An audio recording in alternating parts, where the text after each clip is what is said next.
Welcome to Inside Stuff with me, Martins Oloja. On Inside Stuff with me, Martins Oloja, this week, I would like to talk about something that is very, very important in our political history. And the title will be How Yar'Adua and Jonathan Condoned Electoral Injustice. And that is actually what we are still talking about today. And it's very, very important. So things are coincidental. What happened to this electoral justice system that we are managing today and we are crying about began in 2007 with the late Dr. Olusegun Agagu as Governor of Ondo State. Incidentally, it will be 10 years on Wednesday next week, specifically September 13, 2013. This is what happened. If the Yar'Adua Jonathan administration, as we can call it now, had taken steps to address what the late Agagu actually set out to do, what people are complaining about today will have been prevented. So there is a sense in which we can say that the administration of the late Yar'Adua and now Goodluck Jonathan condoned certain things, and their indifference to what Agagu was saying and what he set out to achieve led to what we are still talking about today. It is becoming apparent that nobody can celebrate any mandate now until the court says that you are duly elected. But this thing started in 2007 when a court of appeal in Benin ruled that Dr. Olusegun of Labour Party actually defeated Agagu of PDP. Something curious happened during the hearing, to the extent that some officials of the Labour Party then and their lawyers tendered a report purported to have been written by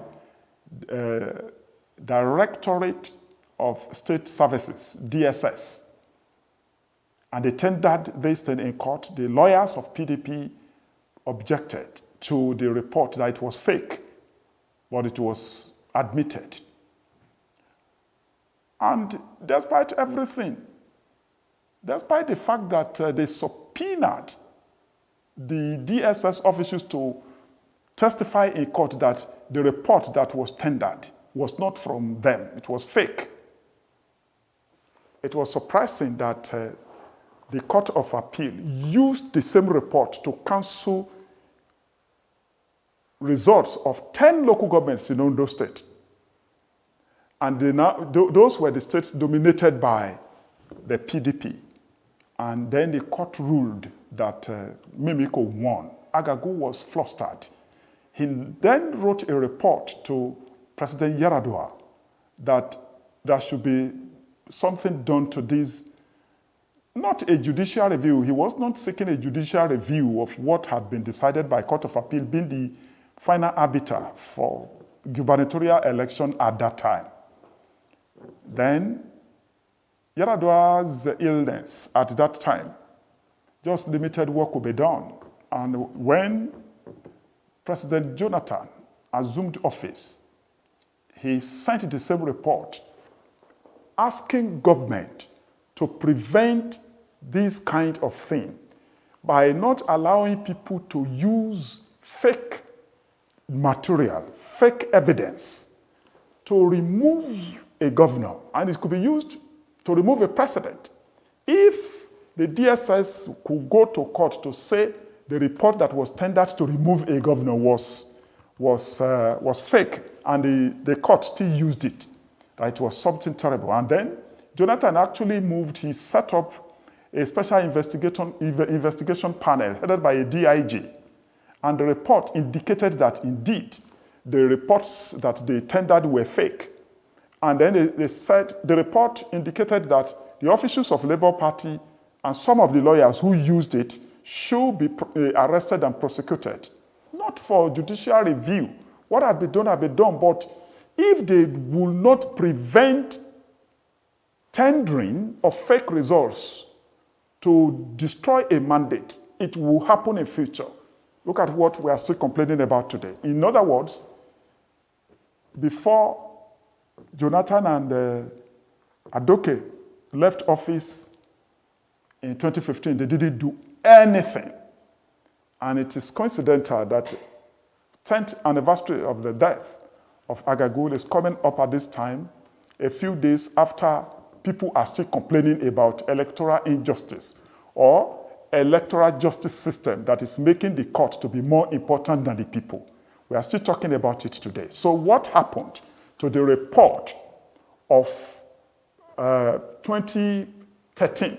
It's important to note that doctors found out that after the judgment, Agagu actually took ill because he couldn't stand the injustice that left him just stranded like that in Benin, Court of Appeal. And 7 months after Mimiko was sworn in for a second time, he died. And we are marking the anniversary on Wednesday, September 13, 2023. So it is important to reflect on some of these things, and the history becomes newsworthy at this time for us to reflect on this as a nation, that electoral technical injustice began in 2007. And this issue led to the amendment of an electoral act which makes gubernatorial election, National Assembly election, and others to end up in Supreme Court. It's important for people to know that something happened in 2007, that fake reports were used to remove a governor. And attention was drawn to it. The report was leaked to Agagu immediately after Mimiko was sworn in for a second term. And nothing could be done. They prevented the report from being implemented, and President Jonathan didn't do anything about it. Let us ponder on this quote by Yuval Noah Harari, writer of so many classics, that most of the greatest crimes in history were not caused by hatred, but rather by indifference. Until next time, it's me, Martins Oloja.